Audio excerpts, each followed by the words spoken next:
What's going on, everyone? This is Coach Chantel back again, here to provide you with some tips and some knowledge on how to keep motivated while you're working from home.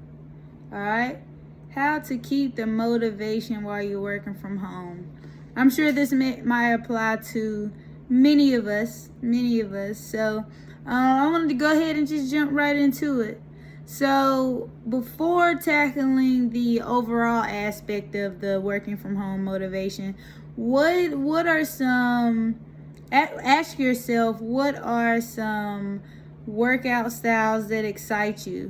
What are some workouts that you've been super interested in? A lot of us have different things that we're attracted to. Some people like CrossFit style workouts, some people like yoga, so that's really crucial too in this time, because it's good to know what workout styles motivate you and energize you for those days in which you aren't really feeling it, but you need to work out. So it's good to create that knowledge within yourself about what you like, what you don't like, what you prefer. That way, that'll take that part off of the stress that comes with working from home and things like that. Especially with the gyms not being open, that is a crucial part to it, y'all. But all right, so one, you have to take time for yourself every day. I know a lot of people are working from home and have kids and have their children, virtually going to school and things like that as well.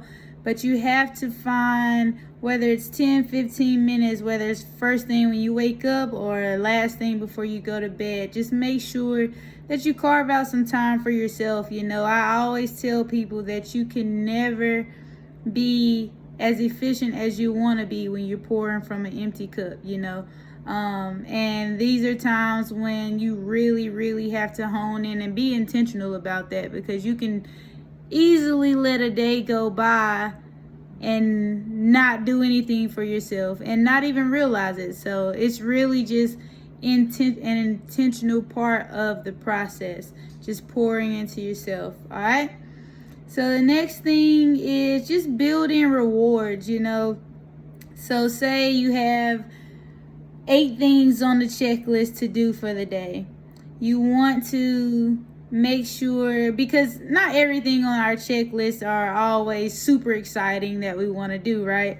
So you want to make sure that instead of getting burnt out and instead of dreading certain things, it's all about perspective. So it's just switching that mindset to, hey, when I finish this, I can go walk my dog for about 10 minutes, or hey, when I finish this, it'll ease up and free up some space for me to actually do whatever I want to do in this time period here, so just really building those rewards and making tasks and projects less dreadful, because we all have moments and multiple things on our to-do list that can get to the point where they start to feel dreadful and redundant after a while, especially working from home for such a long time. So just creating those ways and spaces to complete certain tasks and those personal rewards that are tied to them. That's always good. That's a way to kind of take it to the next level and keep that positivity rolling, because it's easy to fall into a negative headspace during this time. All right. So the next one is just taking note and acknowledging what you complete throughout the day, right? So a lot of times we can get down on ourselves for not completing all 8 of those tasks.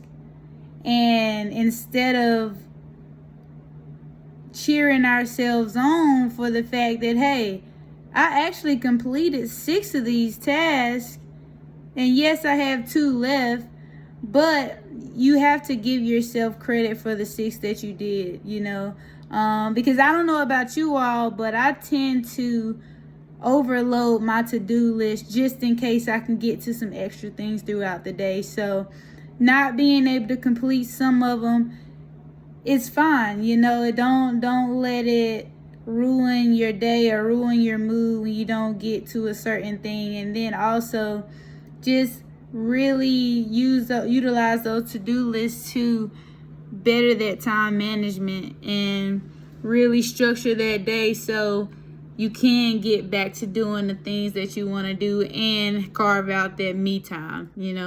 So just don't get caught up in the things that you weren't quite able to complete, and just give yourself that credit. Give yourself the credit, especially right now. We all need those positive affirmations. So as much positivity as you can speak into your life right now, please, please, please take advantage of that, all right? So, and just also know that acknowledging the things that you accomplished, even though you didn't accomplish all 8 of those things, that's not promoting, so to speak, incompleteness. That's promoting positive affirmations. All right, so the next thing that you want to do is just set yourself up well physically. And by that, I mean posture. You want to make sure, say you're sitting at a table, at a desk.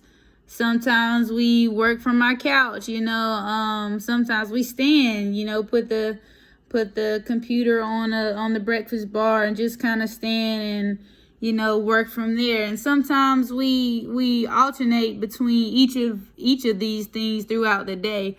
But the main thing is just really choosing that posture that works for you in that moment.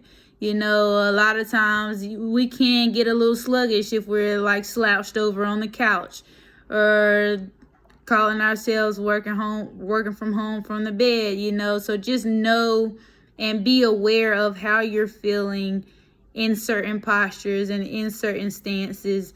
And if you need to change, you know how your body feels physically. If you feel like you're starting to get tense or tight, go ahead and move and switch locations, just really set yourself up well physically.